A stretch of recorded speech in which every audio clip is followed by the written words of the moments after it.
Sit down. हम लोग अपने लेसन को आगे बढ़ाते हुए आज आपको ये बताएंगे कि सूक्ष्म जीव हमारे लिए किस प्रकार उपयोगी हैं, वो किस किस क्षेत्र में हमारे काम आ सकते हैं। उस दिन हमने आपको सूक्ष्म जीवों की हानियों के बारे में बताया था कि हम लोगों के लिए बहुत ही हानिकारक भी हैं। कैसे हैं हानिकारक? सूक्ष्म जीव हमारे लिए हानिकारक क्यों हैं? क्योंकि उनसे केवल हम में ही नहीं,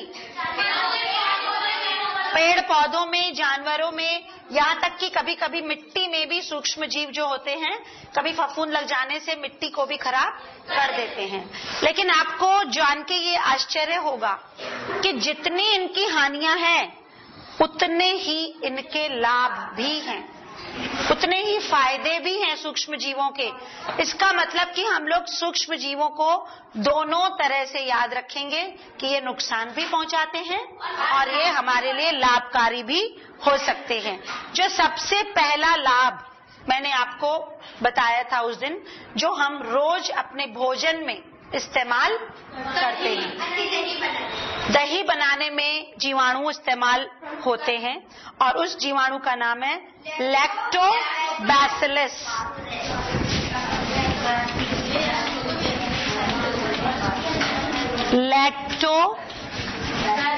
लैक्टोबैसिलस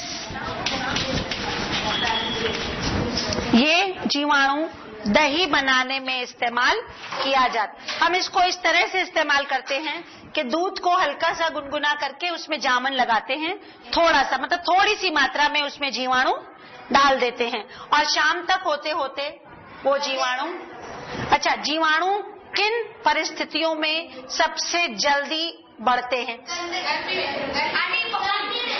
गंदगी में, गर्मी में और पानी में। अच्छा, दही जो है ना वो लिक्विड है ना, मतलब जो दूध है उसमें पानी भी तो होता है, इसलिए, और क्योंकि हम हल्का सा गर्म करते हैं, उस बर्तन को ढक के रखते हैं, तो वो जीवाणु और जल्दी बड़े हो जाते हैं। 4 घंटे में दही जम जाता है।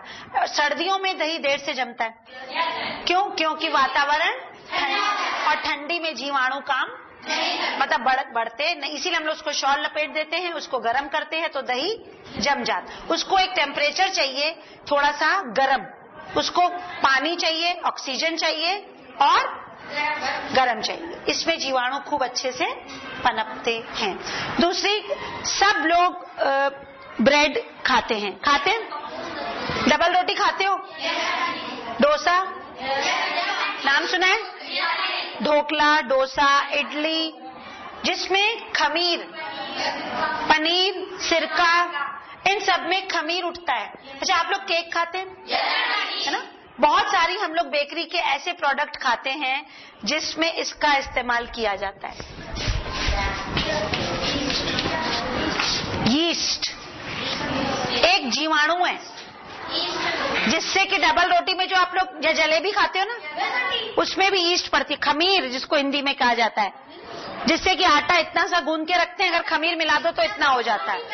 हाँ, मैदे में किया जाता है खमीर, तो वो आपने खट्टापन आ जाता है और जाली जाली आ जाती है, तो वो इसकी वजह से आती है।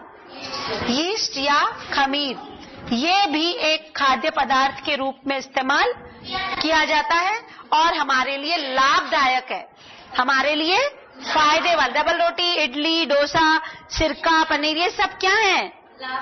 हमारे फायदे के लिए है ना। हम डबल रोटी फेंक तो नहीं देते। अगर हम लोग ने डबल रोटी का आटा गूंद के रखा है, उसमें यीस्ट मिला दिया, खमीर मिला दिया, तो आराम से उसको बेक करते हैं, डबल रोटी मुलायम बनती है। उल्टा हम लोग देखते हैं कि डबल रोटी मुलायम है कि नहीं है, मुलायम देखकर ही लेते हैं। तो दो ये उपयोग तो हमारे इसमें हो गए डबल रोटी में। इडली में, डोसा नहीं, सलाद में कहा? शराब वो अलग चीज है। सिरका और शराब जो अल्कोहल है, वो जीवाणु वो होता, वो भी खमीर जैसा, लेकिन उसका अलग है, वो उसमें अलग जीवाणु उसको सड़ाते हैं तब अल्कोहल बनता है। अभी आगे एक एक स्टेप हम लोग पढ़ेंगे, ये जान गए। अब मैं आपको इसका क्षेत्र वाइज कौन कौन से फील्ड में हमें ये मतलब लाभदायक हैं। सबसे पहला जो योगदान है दवाइयों में। सूक्ष्म जीव जो हमें सबसे ज्यादा फायदा पहुंचा रहे हैं आजकल, एंटीबायोटिक। मैंने उस दिन भी बताया था। एंटी मतलब विरोधी, प्रतिरोधी, बायोटिक मतलब जीवाणु। जो जीवाणु की प्रतिरोधी दवाइयां होती हैं वो जीवाणुओं से ही बनती हैं, समझ रहे हो? जो एंटीबायोटिक दवा होती है वो जीवाणु से ही बनती है, जीवाणु ही जीवाणु को मार देता है।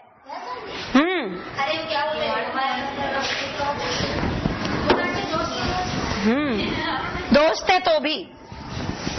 सबसे पहला सूक्ष्म जीवों के लाभ, पहला लाभ है औषधि। औषधि यानी कि दवाई या एंटीबायोटिक। कोई एंटीबायोटिक दवा का नाम बताइए। देखिए, पेनिसिलिन और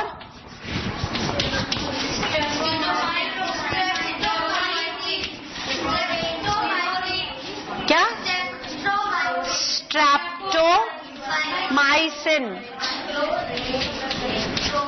इस तरह की जितनी भी दवाएं होती है ना, टेट्रामाइसिन, स्ट्रेप्सिल्स नहीं खाते हो जब गला दुखता है, ये सब एक जीवाणुओं से बनती हैं और हमारे लिए, शरीर के लिए फायदे वाली होती हैं। आपने किताब में पढ़िए क्या लिखा है? वह दवा है जो रोगाणुओं के प्रतिरोध में प्रयुक्त होती है, शरीर में पहुंचते ही रोगाणुओं को नष्ट कर देती है और व्यक्ति रोग मुक्त हो जाता है। औषधियां पेनिसिलिन ये फफूंद से बनती है, स्ट्रेप्टोमाइसिन जीवाणु से बनती है। ये किससे बनती है? फफूंद, और ये जीवाणु। और क्लोरेलिन नामक दवा शैवाल से बनती है। अच्छा, अब मैंने आपको नाम तो बता दिए, पेनिसिलिन, स्ट्रेप्टोमाइसिन। अब इसको जब भी लेना हो, दवा को लेना हो, तो डॉक्टर से पूछकर कि कितनी गोली कब खानी है, कितने बजे खानी है, खाना खाने के बाद खानी है। जब डॉक्टर जिस चीज को प्रेस्क्राइब करेगा हमको वैसे ही लेनी है, अपने मन से नहीं कि हमें फोड़ी हो गई है या हो गई, मतलब प्रॉब्लम हो गई है स्किन में और हम लोग अपने आप जाके दवा खरीद लें। ऐसे वो दुकानदार भी आपको नहीं देगा। आप लोगों ने, कितने जनों ने मटर या मटर जैसे पेड़ देखे हैं? हाँ, जैसे मटर, दाल, चना, पेड़ देखा है उनका? देखा है? अच्छा, अब आज मैं आपको एक अभी सी प्रोजेक्ट दे रही हूँ, काम बता रही हूँ। जिसके भी घर के आसपास मटर का, चने का, साग का कोई पेड़ हो, या कोई इस तरह से आजकल छोलियां बेचते भी है ना लोग, तो अगर उसमें जड़ हो तो उस जड़ को बहुत ध्यान से देखिएगा। कभी देखा है? किसी ने देखा है? अगर जड़ को ध्यान से देखा है तो यहाँ पास में अपने बुक में देखो चित्र,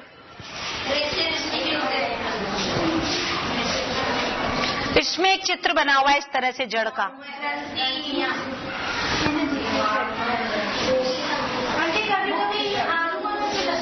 नहीं, वो आलूओं में अलग है। हाँ, आलूओं में तो वो आंखें होती हैं उसकी, उससे नया आलू बनता है। ये इस तरह से, ये देखो, ये ऐसे सरसों में भी होती है ना, अगर ऐसे बीच बीच में गुठलियां जड़ों के अंदर, ये गुठलियां एक्चुअली में इनका नाम है राइजोबियम। क्या नाम है? और ये मटर जैसे जो भी दालों के पेड़ होते हैं उनकी जड़ों में होता है। उसमें ये फायदा होता है कि राइजोबियम नाम का जो जीवाणु होता है, इसको जो वातावरण में नाइट्रोजन होती है ना, उससे ये क्रिया करके इस पौधे को फायदा पहुंचाता है। ये पौधा इसको भोजन देता है, कि तभी तो जीवाणु लगा है इसमें दोनों को फायदा है।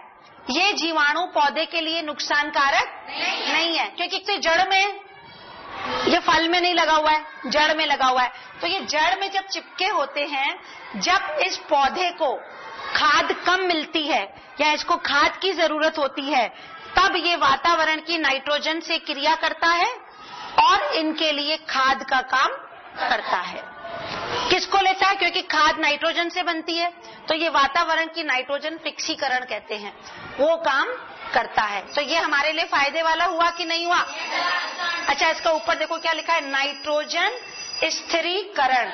मटर, चना, मेथी, अरहर जड़ सहित पौधे को उखाड़िए और उखाड़ते समय जड़ टूटनी नहीं चाहिए। इसमें जो गांठें होती हैं उसमें राइजोबियम नाम का जीवाणु होता है जो नाइट्रोजन को अवशोषित करके नाइट्रोजन यौगिक को बनाता है और जो नाइट्राइट में परिवर्तित हो जाती है और उनके लिए खाद का काम करती है। क्या करता है ये राइजोबियम? नाइट्रोजन को लेता है और नाइट्रोजन का यौगिक बनाता है, और नाइट्रोजन के जो यौगिक हैं वो फिर नाइट्राइट या नाइट्रेट खाद में बदल जाते हैं और पेड़ पौधों को फायदा पहुंचाते हैं। समझ गए? इस तरह से ये हमारे काम आता है। आपको मालूम है जब कोई चीज सड़ जाती है, जैसे हम लोगों ने डबल रोटी फेंक दी, सब्जी फेंक दी, या कोई जानवर मर गया, तो क्या होता है? नहीं, अगर दफनाए ना तो क्या होता है? बदबू मारने लगते हैं, सड़ भी जाते हैं, पत्तियां भी सड़ जाती हैं। तो कभी कभी तो वो जो सड़ जाते हैं हम उसकी खाद कहते हैं ना, कि खाद बन गई। तो सूक्ष्म जीव सड़ी गली चीजों पर क्रिया करके उसका अपघटन करते हैं। अपघटन मतलब तोड़ते हैं, और जब अपघटन करते हैं तब ये क्या करता है? उसको शरीर को मिट्टी में मिला देता है और हमारी पृथ्वी उपजाऊ हो जाती, हमारी धरती उपजाऊ हो जाती है। जटिल कार्बनिक पदार्थों को सरल कार्बनिक पदार्थों में बदल देते हैं।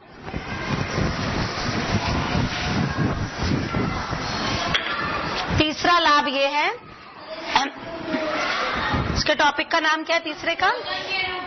नहीं, सूक्ष्म जीवों द्वारा कार्बनिक पदार्थों का अपघटन।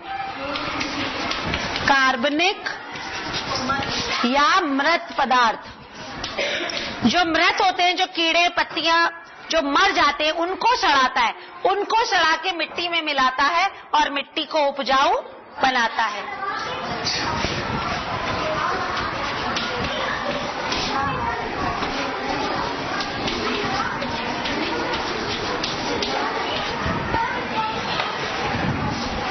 ये वाला पॉइंट सबको समझ में आया?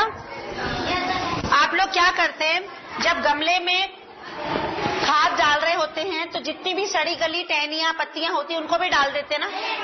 क्यों? क्योंकि वो खाद का काम करती हैं, क्योंकि वो सड़ी गली हैं इसीलिए वो खाद का काम करती हैं। इसी तरह से जटिल कार्बनिक पदार्थों को सरल कार्बनिक पदार्थों में बदल देते हैं और वो खाद का काम करते हैं। और आज हम एक चीज लाए हैं जो आपको दिखाएंगे।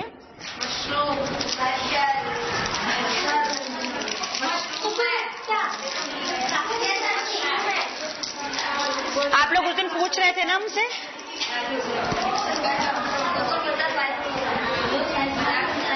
ये देखिए, वैसे नाम मशरूम है, वैसे जीवाणु के हिसाब से बताइए क्या है? आपने 5 तरह के सूक्ष्म जीव पढ़े हैं। कवक, ये फफूंद है। कवक या फफूंद एक ही होता है। एक फफूंद उस दिन दिखाई थी ना जो बदबू दे रही थी, और देखो इसमें तो बदबू नहीं है, इसको तो हम छू भी सकते हैं, कुछ भी नहीं है, बदबू नहीं। ये देखिए सब्जी बनती है, असल में ये फफूंद है। उस दिन जब फफूंद दिखाई दी तो क्या था? सड़ रहा था वो सब, है ना, बदबू मार रहे थे, गोभी सड़ गई, मटर सड़ गए थे, अचार सड़ गया था। लेकिन ये वाली जो फफूंद है ये खाने के काम आती है और ये बहुत महंगी और ताकत वाली भी है क्योंकि ये फुल ऑफ प्रोटीन डाइट है। इसमें बहुत सारे प्रोटीन, जो लोग मीट मांस नहीं खाते हैं ना, वो लोग इसको खा सकते हैं। नहीं, एक ही है। मशरूम, कुकुरमुत्ता, कवक, फफूंद, कुछ भी कह लीजिए, ये एक ही चीज है। इसकी ऑर्गेनिक खेती की जाती है। आपको मालूम है इसके बीज मिलते हैं, इसकी खेती की जाती है। पहले के जमाने में ऐसे नहीं होता था, लेकिन अब हम लोग प्राकृतिक रूप से नहीं, कृत्रिम रूप से इसकी खेती करते हैं। इसके देखो, जैसे रैक्स होती है ना, आप लोग रैक समझते हो, जैसे एक ट्रे, फिर दूसरी ट्रे, फिर तीसरी ट्रे, उसके खाद डाली जाती है और उसमें ये पौधे मतलब बीज डाल दिए जाते हैं, और उसको एक कांच का बड़ा सा सांचा होता है, जैसे उसमें डाल दिया जाता है, जिससे उसको हवा भी मिलती रहे। तो 4-5 दिनों के अंदर ही वो इतने बड़े बड़े मशरूम उसमें निकल आते हैं। जो खाद डाली जाती है ना कार्बनिक, उससे ये सब होता है, समझ रहे हैं।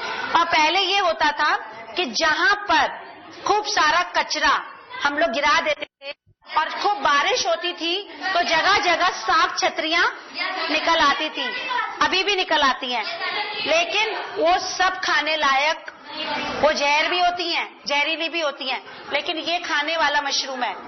अलग तरह के मशरूम होते हैं, सब तरह के मशरूम खाने वाले नहीं होते हैं, कुछ केवल खाने वाले होते हैं, जो हमें बाजार में, वो जो बाजार में बिकते हैं ना, तो ऐसे कभी भी कोई भी आप जमीन से उखाड़ के खाना मत शुरू कर देना। उसमें कोई पता कैसे चलता है, कभी कभी हम लोग, आप लोग खीरा खाते हैं, वो कड़वे भी तो निकलते हैं, तो हम लोग फेंक देते हैं। कोई सब्जी कड़वी निकल आती है, लौकी कभी कड़वी निकल आती है, तुरई कड़वी निकल आती है। इसी तरह से मशरूम की कुछ वैरायटीज जो होती हैं वो कड़वी होती हैं, खाने लायक नहीं होती। अच्छा, इसकी संरचना बेटा ये कौन लाए, तोड़ दे। देखो, इसकी ये संरचना होती है, एक इसमें स्टॉक होता है, मतलब डंडी, ये तो काटी गई है, ये काफी लंबी डंडी होती है जिसकी जड़ होती है और उसमें फैली होती है, और ये ऊपर इसकी टोपी नुमा, छतरी नुमा रचना होती है। अब अगर मैं इसको तोड़ूं तो ये देखो, हाँ इतने आराम से टूट गई, देखो। हाँ, और ये देखो। अच्छा, मैं सबके टेबल पे अभी रखती हूँ, अंदर से देखोगे ना तो वही है जैसे गिल्स होते हैं मछली में।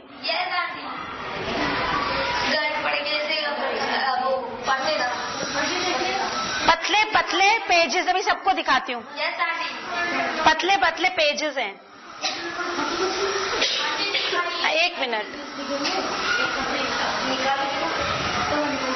पतले पतले जैसे कागज के पन्नियां होती है ना, बिल्कुल वैसी हैं। ये तुम लोग इधर देखो,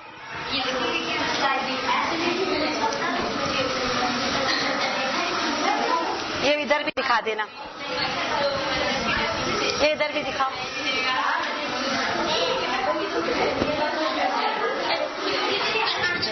सब लोग देखो, उसमें है, उसमें है, सबको मिला, दिख रहे हैं? ऐसे गिल्स होते हैं मछली के जैसे, पतले पतले दिख रहे हैं। सांप छतरी जो होती है वो फैली हुई होती है। इसको जब हम लोग बनाते हैं ना, जब इसकी सब्जी बनाते हैं तो कभी कभी ये काला हिस्सा हटा देते हैं, इसको यूं साफ करके फिर काट के इसको बनाते हैं। नहीं, मतलब वो मेन उसका उपयोग, जैसे कल सब्जी को छीला जाता है ना, ऐसे इसको भी हटा देते हैं कई बार। कोई किसी को एलर्जी हो सकती है सब्जी को खाने से, तो बहुत लोग नहीं। और ये देखो, इसका स्टॉक है, स्टैम्प जिसके ऊपर ये लगी हुई थी, देखिए। अब समझ में आया? आगे बढ़े हम लोग। चौथा क्या था? चौथा क्या था? भोज्य पदार्थ के रूप में।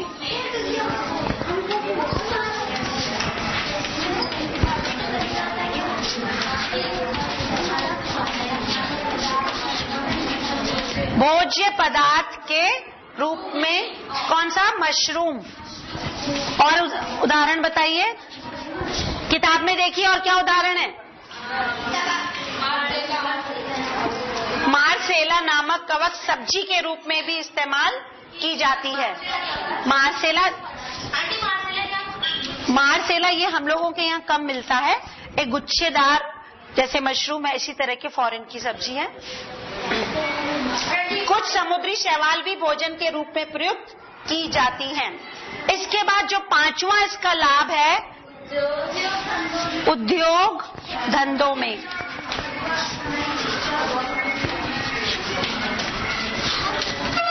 उद्योग धंधों में एक तो मैंने आप लोगों को बताया था, अल्कोहल की इंडस्ट्रीज में, शराब बनाने में, सिरका बनाने में, और जो चमड़े की चीजें बनती हैं, चमड़े का आपने क्या क्या देखा है? वो किससे बनता है? एक में बताइए, किससे बनता है? जानवरों के चमड़े से। तो जब जानवर मरते हैं, जब उनकी खाल हटा दी जाती है काट के, तब उस पे बाल लगे होते हैं, ब्लड लगा होता है, बहुत सारी गंदगी लगी होती है। तो कुछ जीवाणु जो होते हैं इस चमड़े को सड़ाते हैं। मैंने क्या बोला? जीवाणु सड़ाने का काम करते हैं, सूक्ष्म जीव। जब इसको सड़ाते हैं तो वो बाल गंदगी सब सड़ जाती है। तब वो लोग चाकू लेकर उस जो चमड़ी को, जो जानवरों की होती है, उसको खुरच के वो सब हटाते हैं, उसको सुखाते हैं, तब उसमें से पर्स, जूते, चप्पल ये सब बनते हैं। सॉक्स नहीं, हम लोग बहुत शौक से उसको, हम लोग प्योर लेदर का चाहिए, कहते हमें पर्स चाहिए प्योर लेदर, बेल्ट बहुत महंगी होती, जैकेट भी बनती है। हाँ, तो उसमें हमें किसने काम कराया? हमें काम किसने कराया? सूक्ष्म जीव। सूक्ष्म जीव ने हमारी सहायता की। पटुआ, सनई से तैयार रस्सी, पटुआ, ये जूट नहीं होता है जिसमें जूट के बैग्स आप लोग बनाते हो जो डंडे में से निकलता है। उद्योग धंधों में सिरका, अल्कोहल, चमड़ा उद्योग, इन सब में सूक्ष्म जीवों का। अच्छा, जो तंबाकू होता है, जो तंबाकू में खुशबू होती है, वो भी कभी कभी सूक्ष्म जीवों के कारण ही होती है। हाँ, उसको चाय पत्ती में, तंबाकू में, इन सब चीजों में भी सूक्ष्म जीव इस्तेमाल किए जाते हैं।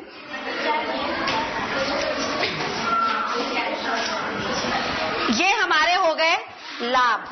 अब आप लोगों ने ये जाना अभी कि फफूंद और कीड़े जैसे गर्मियों के दिनों में हमारी सब्जी को, अचार को और कई चीजों को खराब कर देते हैं। लेकिन इसका एक बात बताइए कि हम लोग बहुत सारे अचार खाते हैं, खाते हो आप? मुरब्बे खाते हो, और क्या खाते हो? टमाटर से बनी कोई चीज, सॉस, सॉस खाते हो? जब सॉस टमाटर से ही बना है और वो शीशी में हमारे पास 1 महीने से बंद रखा है, तो उसमें जीवाणु क्यों नहीं लगता है? एक मिनट, मेरा प्रश्न ध्यान से सुनो। आप सब लोग जैम, कभी कभी हम लोग सॉस भी खाते हैं, जो टमाटर की चटनी भी कहते हैं जिसको हम लोग, वो बाजार में शीशियों में मिलती है। जूस मिलते हैं, जूस भी मिलता है ना, जैसे संतरे का जूस मिलता है, आम का जूस मिलता है, हर तरह के जूस मिलते हैं बाजार में। तो उनमें जीवाणु क्यों नहीं लगते? Very good answer. आज मैं आप लोगों को इस बारे में बताऊंगी कि हम अपने भोजन को संरक्षित कैसे करते हैं। अच्छा, एक बात बताइए, हमारा अचार बनाने का मकसद क्या है? हम अचार क्यों बनाते हैं? जैसे आम का अचार है, अगर मैं तुमको बोलूं दिसंबर में आम का अचार बनाओ, नहीं बनेगा। क्यों? हाँ, क्यों? क्या? क्योंकि सीजन होता है ना। जब आम है ही नहीं तो बनाओगे क्या? जब बाजार में आम मिलता ही नहीं है तो अचार क्या बनाओगे? अच्छा, अभी आम कितने महीने आएगा? मई, जून, अप्रैल में तो शुरू होगा ना। मई, जून, जुलाई, अगस्त तक खत्म। अगस्त तक कच्चा आम खत्म हो जाता है, हम लोग अचार बना चुके होते हैं। अप्रैल से शुरू होगा, अप्रैल में जून तक सबसे अच्छे आम आते हैं, बरसात हो जाती है तो आम बेकार हो जाते हैं। तो जिसको अचार बनाने होते जून जुलाई में बना लेते। तो ऐसा क्यों किया हमने? ताकि दूसरे मौसम में इसको खा सके। अगर इतना आम पैदा हो गया, अब क्या करें? इसको फेंक सकते नहीं है, और हमें खाने का मन भी है, उसको खाने का मन भी हो रहा है, तो हम अगर कच्चे आम, इतनी तो फ्रिज है नहीं घर में कि सारे आम भर दे उसमें, या इतना तो कोल्ड स्टोरेज है नहीं हम लोग के पास कि हम सारा का सारा उठा के आम उसमें डाल देंगे। तब हम लोगों ने तरीका सोचा कि जो चीज मौसम की अवेलेबल होती है उसको उस मौसम में पूरे साल के लिए बचा के रखा जाए। समझ गए? हाँ, सर्दियों में खा सके या जब उसका सीजन ना हो तब खा सके। इसको रब करो बेटा। तो इसका हम एक छोटा सा हम इसका टॉपिक का देंगे नाम, भोजन का संरक्षण। संरक्षण मतलब सुरक्षित रखना। अब जो सॉस होता है, जो चटनी होती है, जो मुरब्बे होते हैं, नींबू का अचार, ये लोग एक एक साल तक खराब नहीं होते। जो मीठापन होता है ना, चीनी का अगर घोल हम लोग चाशनी बना के उसमें कोई फल डाल दें और उसको शीशी को बंद करके रख दें तो चीज खराब नहीं। लेकिन केवल चाशनी नहीं, हम उसमें कुछ रासायनिक पदार्थ भी डालते हैं। सोडियम मेटाबाइसल्फेट, जो आजकल आप लोगों को गर्मी आ रही है, सब लोग रूह-अफ़ज़ा पीते हैं, सब लोग शरबत पीते हैं, सब लोग रसना पीने लगते हैं, उन सब में केमिकल मिक्स होता है, सोडियम मेटाबाइसल्फेट। और जो सॉस है उसमें सोडियम बेंजोट, जिसकी वजह से उनमें जीवाणु नहीं लगते। वो कड़वे होते लेकिन हम लोगों के लिए वो नुकसान नहीं करते। तो हम जो अभी बताएंगे आपको, भोजन का संरक्षण। देखिए, सबसे पहले विधि जो हमारे यहाँ बहुत ही प्राचीन जमाने से चलती आई है। अभी ये बताइए, होली में कितने बच्चों ने आलू के पापड़ बनाए? सबने बनाए, और चिप्स भी बनाए, और बहुत कुछ बनाया। उनको क्या किया था? आलू को क्या किया? एक मिनट। नीलम कह रही हमने आलू के पापड़ नहीं बनाए, लेकिन इसको बनाने का तरीका तो आता होगा। खड़े हो। क्या किया था? आलू को उबाला, फिर काटा नहीं, छीला, हाँ, फिर उसका आटा बनाया, और लास्ट में क्या किया? सुखाया। लास्ट में क्या किया? कहाँ पर? मैं यही पॉइंट बस पूछना चाह रही थी कि सबसे पहला मेथड। अच्छा, हमने आलू के पापड़ जो बना के रखे तो होली वाले दिन खत्म कर दिए। बहुत बच्चों ने डब्बे भर के रख दिए होंगे कि जब मर्जी आएगी तल के खा लेंगे। इसका मतलब जो पहला मेथड है, आप लोग मेथी, पालक, सब्जियां, दालें, ये सब सुखा के शीशियों में भरते हैं। इसका मतलब हम लोग सूक्ष्म जीवों से बचाने के लिए सबसे पहला मेथड सुखाकर, जब सूखी होगी तो उसमें कीड़ा नहीं लगे। समझ गए? पहला मेथड है सुखाकर। दूसरा मेथड है हिमीकरण, या फ्रिज में उसको बर्फ बना देना, मतलब उसको बर्फ जैसा ठंडा रखना। हम लोग मटर को ऐसे करते हैं, मटर को फ्रीजर में, गोभी को, आजकल मकई के दाने, मटर के दाने, कई सब्जियां जो हैं आजकल फ्रोजन मिलती हैं, जमी हुई मिलती हैं, पानी में डाल दो फ्रेश हो जाती है। तो इसको कहा जाता है हिमीकरण। क्या कहा जाता है? हिम होता है बर्फ, हिमीकरण होता है उनको बर्फ कर दो। जो तीसरा मेथड है वो है अचार। अचार में नमक और तेल क्यों डाला जाता है? नमक और तेल में सूक्ष्म जीव नहीं आते, और मुरब्बे में चीनी इसीलिए डाली जाती है, जिससे जैम और मुरब्बे और जो शरबत होते हैं, कि चीनी में भी नमक और चीनी दोनों भोजन को संरक्षित करने के काम आते हैं। अचार या मुरब्बे। अच्छा, इनको संरक्षित करने के लिए हम लोग कुछ रसायन पदार्थों का इस्तेमाल करते हैं, इसलिए कि तेल की जो लेयर ऊपर उसके ऊपर आ जाएगी तो उसमें वो सांस नहीं ले पाएंगे जीवाणु, और वो खराब, जब तेल कम होता है तो अचार खराब हो जाता है। सोडियम बेंजोट, और एक होता है सोडियम मेटाबाइसल्फेट।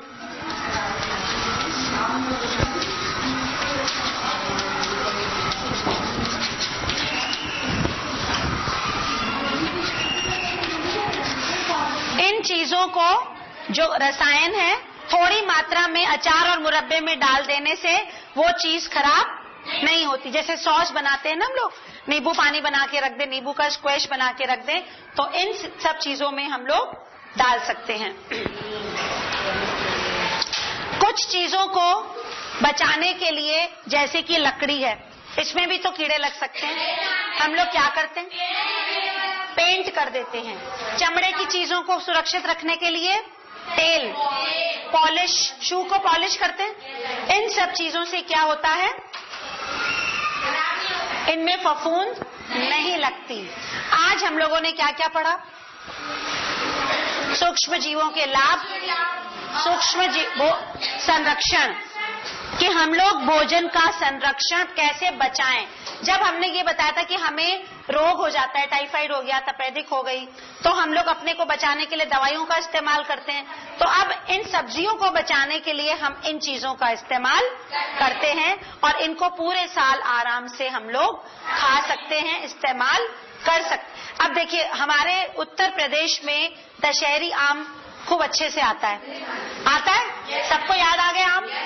लेकिन हमारा आम अमेरिका भी जाता है, लंदन भी जाता है। क्यों? क्योंकि वहां दशहरी नहीं उगता। हाँ, इसीलिए महंगा बिकता है कि हम अपनी, और हम लोग चाहते हैं कि हमें विदेशी पैसा मिले। हम लोग खूब महंगा 100 रुपए का एक आम बेचते हैं, वहां पर 200 रुपए का एक आम बेचते हैं। तुम लोग को 5 रुपए का मिलता है यहाँ पे। अमेरिका वालों को आम बेचना होता है, हम लोग कहते हैं 200 रुपए का एक आम है, चाहिए तो ले लो। ऐसा क्यों करते हैं? देखो, इसीलिए कि वहां अमेरिका भेजने में किराया भी तो लगेगा और उसको संभाल के पेटियों में बंद भी करना पड़ेगा, उसमें खर्चा करना पड़ेगा। और दूसरा, हम लोग विदेशियों से पैसा भी कमाना चाहते हैं ताकि हम लोग अमीर हो सके। जब हम लोग कोई विदेशी सामान मंगाते हैं, चॉकलेट मंगाते हैं, तो हमें भी तो महंगे मिलते हैं, तो हम भी अपनी, तो ये तरीका है। इसलिए मैं बता रही हूँ कि सूक्ष्म जीव से बचा कर नहीं रखेंगे तो हमारा आम अमेरिका नहीं जा सकेगा। समझ गए? आज का पाठ हमारा यहीं पे खत्म। अब इसके प्रश्न उत्तर आप लोग सब लोग अपनी अपनी कॉपी में करना शुरू कर दीजिए, और जो छोटे छोटे ऑब्जेक्टिव टाइप होते हैं वो किताब में ही करेंगे। इसका हम अगले हफ्ते आपसे टेस्ट लेंगे, इस लेसन का।